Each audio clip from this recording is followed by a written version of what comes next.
Kahapon mga ka-farmers ay binilad natin sa araw yung sapal ng niyog na hiningi natin sa palengke. So meron na sana akong mapagkunan ng mga sapal ng niyog, yung pangatlong tindahan. Napakarami yung sapal ng niyog na ginagamit nila araw-araw. Ang problema lang mga ka-farmers ay meron na daw nakauna na kumuha nito. So meron na silang suki na tigkuha ng mga sapal ng niyog nila. Kaya sayang talaga, napakarami yung ginagamit nila araw-araw sa mga kainan dito sa amin. So hahanap na lang tayo ng ibang pwedeng pagsuplayan. So malayo na kasi yung syudad sa Dumaguete, kaya tiyaga muna tayong hahanap dito sa amin. So ito, puntahan natin yung sapal ng niyog na binilad natin sa araw. So yan mga ka-farmers, yung sapal ng niyog. Yan, parang tumigas na. So ito ay para ma-preserve natin yung sapal ng niyog. So ibibilad lang natin sa araw. So ang problema dito ay meron ng mga ano yan, tawag dyan, bukbuk. Meron mga maliliit na insekto. So ayan. Pero pwede pa ito ipakain mga ka-farmers. Sa mga manok hahaluan natin ng cattle concentrate. At yung mga medyo bulok na dito or yung tawag ay napakadulas o danlog. Yan oh. Hindi na natin ito isasali sa pagpapakain sa kanila. So ito, wala na yan. So konti lang yung nabilad natin dahil nga yung supply natin ito lang. 2 kainan lang ito. Sayang yung pangatlo sana. Kukuha din tayo ng mga malunggay na ihalo natin sa patuka. At merong nagsabi sa inyo na maganda din daw yung Madre de Agua. So noon mga ka-farmers, naglalagay talaga ako ng Madre de Agua. Kaso nung nakaraang video hindi ko nalagyan. So ito yung ating mga Madre de Agua. Yan. So meron na tayong mga puno nito. So naparami ko ito mga ka-farmers. Pero yung iba natin na tinanim ay namatay noong kasagsagan ng tag-init. Pero ito, nag-survive sila, itong mga malalaking puno na. So meron tayong 4 na puno dito na medyo malalaki na. So isa ito, yung pangalawa, meron pang isa doon, at meron pa tayong nakalagay doon mga ka-farmers na mga puno ng siguro 5 yata yun ang puno ng Madre de Agua. So at least meron tayong pwedeng mapagkunan ng mga dahon kung kinakailangan natin. So ito, papakita ko sa inyo yung mga farmers. Oh. 1, 2, 3, 4 yung nandito. So malalaking puno na yan. So yung dahon nandun sa taas, pwede na natin yung pagkunan. Ito yan oh.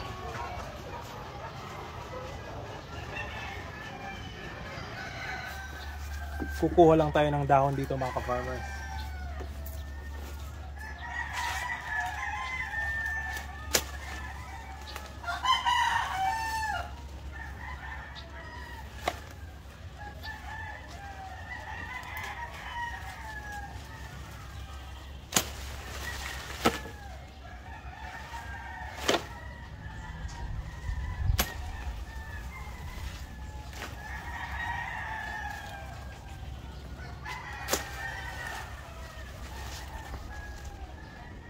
So ito mga ka-farmers, yung Madre de Agua, ito yung slice natin ng pinong-pino para makain ng mga manok. So dagdag ito sa ating sapal ng niyog na mixture. Let's go. So namang malunggay ang sunod nating kukunin.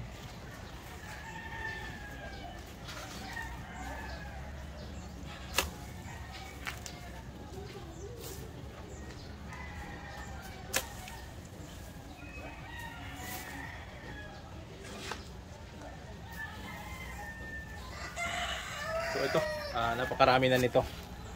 So chop lang natin. So ito mga farmers, i-chop muna natin itong mga dahon na ito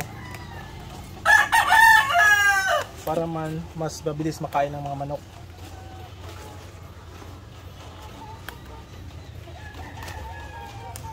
Dahil wala tayong makina, ay mano-mano natin gagawin ito gamit itong itak.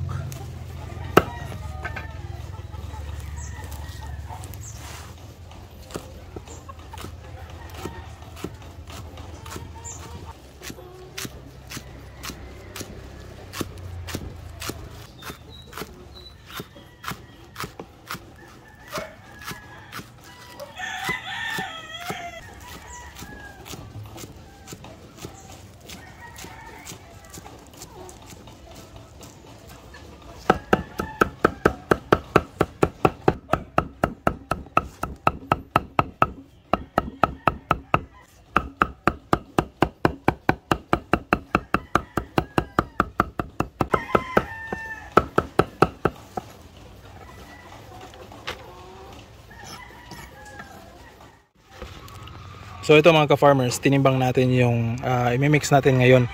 So ito yung ating malunggay.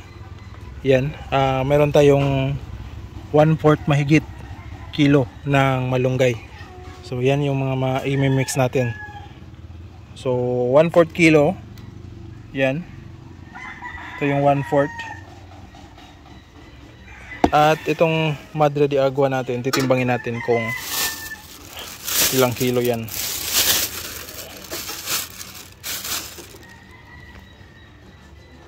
So ayun mga ka-farmers, meron tayong kalahating kilo ng Madre de Agua.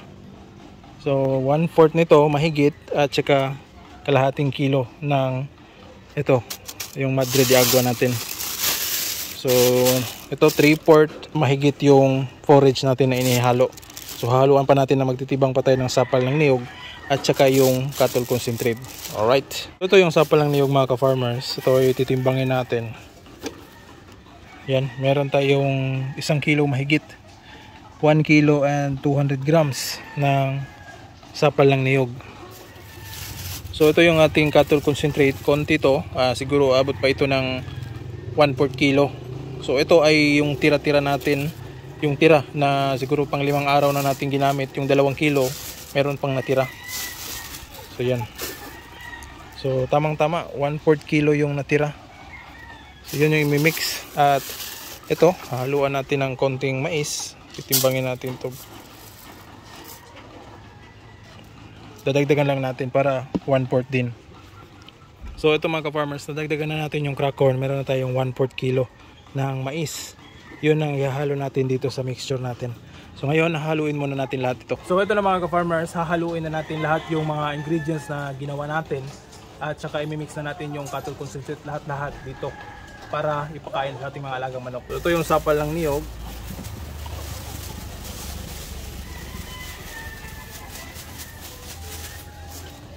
Madre de Agua.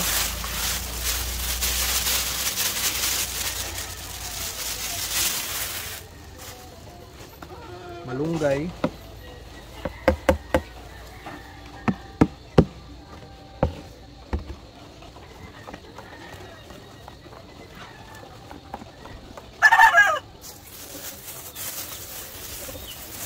At yung cattle concentrate.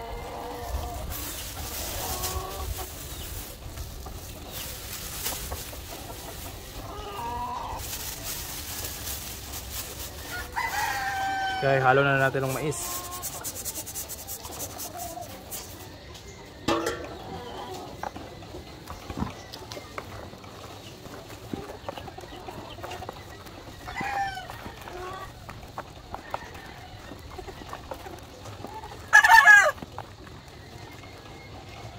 Tapos babasain natin ng tubig.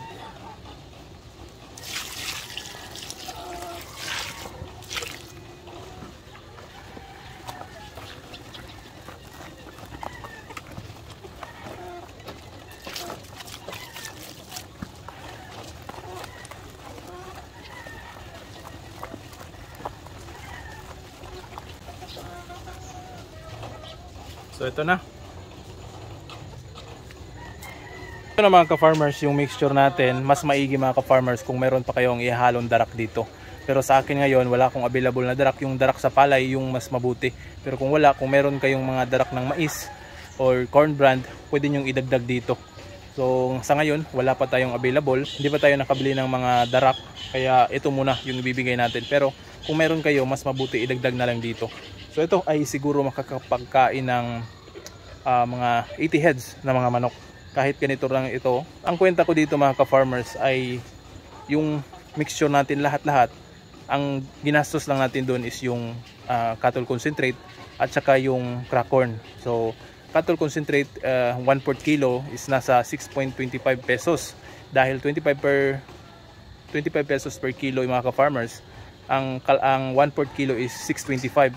Tapos yung mais ay nasa 36 pesos per kilo. Ang 1/4 nun is 9 pesos. So i-add natin yung plus 6.25 plus 9 equals 15.25. So yun yung gastos natin sa mixture. 15 pesos yung gagastusin natin for 80 heads na mga manok. So ito, yung iba dito is personal naman natin or hiningi naman natin yung sapal ng niyog, yung mga tanim natin dito. So wala na tayong ginastos. So sa ganung pamamaraan mga ka-farmers, kung palaging ganun ang mixture natin, ay talagang makakatipid tayo. Kung meron tayong 80 heads na mga manok, ay kasyang-kasya na ito. 15 pesos per day per kainan. Tapos sa hapon, yun pa rin siguro mga 30 pesos per day yung magagastos natin. So napakababa mga ka-farmers kung iisipin natin, at kung meron lang tayong palaging available nito, ay mas maganda ito dahil talagang makakatipid na tayo. Biruin mo 30 pesos lang yung gagastusin mo everyday sa meron kang 80 na mga manok, at kapag nangitlog yung 80 ng kahit kalahati ng itlog mga ka-farmers, 40 pirasong itlog yung iitlog nila araw-araw sa 80 ka heads ng mga manok mo, ay napakaganda na yun.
Mga farmers, meron pang natirang konti. Ang yung napakain natin is 75 heads na.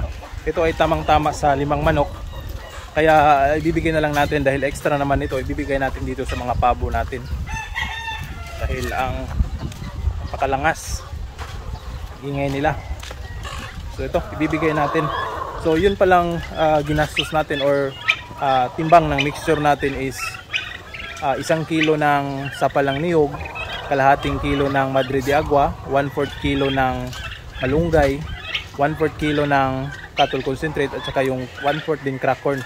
So overall is 2 and 1/4 yung mixture natin. So good for 80 heads na mga manok. So napaka at ang presyo naman nun is 15 pesos and 25 centavos yung 1 kilo. Yung isang pakainan natin sa mga manok natin na 80 heads. So ito ipapakain muna natin sa kanila. Paon.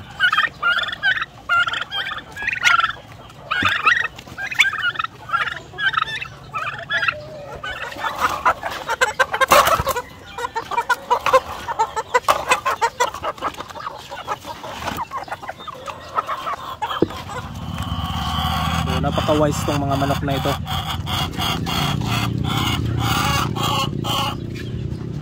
Kakain din lang pala. Ayan, kain, sarap yan.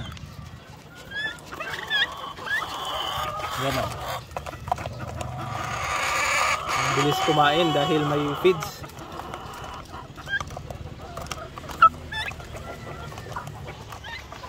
So yan mga ka-farmers, oh, kumakain pa sila. Malapit na nilang maubos yung kanilang kinakain. So kanina pa yan, hindi agad nauubos dahil nga marami yung linagay natin. So marami tayong linagay dyan, especially yung mga Madre de Agua. Kaya nahirapan silang makakain lahat. Kung purely feeds yan mga ka-farmers at dry feeding, sa ngayon ay ubos na yan. Pero dahil wet feeding yun at marami yung nilagay natin, ay talagang ganang-gana pa sila kumain. So siguro uubusin nila yung laman niyang kawayan na yan. Alright. So yun lamang sa video na ito mga ka-farmers. Yung mixture natin is 15-25 pesos. So 15 kada pakain natin mga ka-farmers ang magagastos sa pagpapatuka sa 80 heads ng mga manok. So kung meron kayong darak dyan, ay mas mabuti kung meron ihalo ito sa ating patuka. So darak palay or yung darak ng mais ay pwede yun i-mix natin doon at ipapakain sa ating mga alagang manok. So overall mga ka-farmers, kung napakamura yung pagpapatukan natin sa ating mga alagang manok.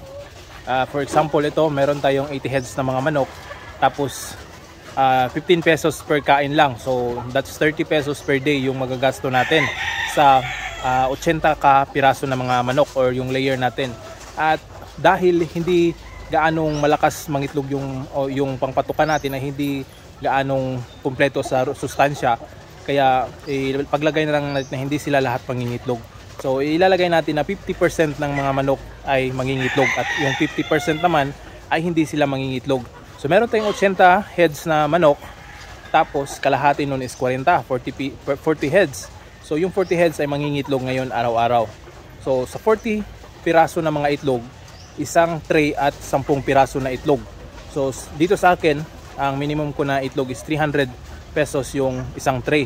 So kung mga malalaking itlog ay nasa abot pa yan 330 yung isang tray. So ipagpalagay natin na tag 10 pesos per egg. So 40 eggs mga ka-farmers, i-times 10 natin per isang itlog. So that's 400 pesos yung 40 piraso na mga itlog. So yun yung 50% ng inaalagaan natin na 80 heads na mga manok. So napakalaki yung kikitain natin mga ka-farmers. 400 pesos sa isang araw, ima-minus natin yung patuka na 30 pesos sa isang araw na magagastos natin. So 400 minus 30 pesos equals 370 pesos. So yun yung kikitain natin kung ganun yung mangyayari mga ka-farmers. Napakalaki talaga. 370 pesos sa isang araw at yung ginastos mo lang is 30 pesos. So napakalaki yung kikitain natin kung ganun yung mangyayari mga ka-farmers. So yung mixture natin, kailangan lang nating palaging merong supply ng mga sapal ng niyog, yung mga dahon, at kung meron tayong darak ay mas okay, at hahaluan natin ng iba pang ingredients na napakamura lang. So yun lang mga ka-farmers sa video na ito. Kung meron kayong mga katanungan, comment lang sa ilalim at ating babasahin at sasagutin yan. So kung meron din kayong mga suggestions or mga query or katanungan, comment lang. Maraming salamat mga ka-farmers. Hope nag-enjoy kayo dito sa video na ito. See you in my next vlog at happy farming! Woo!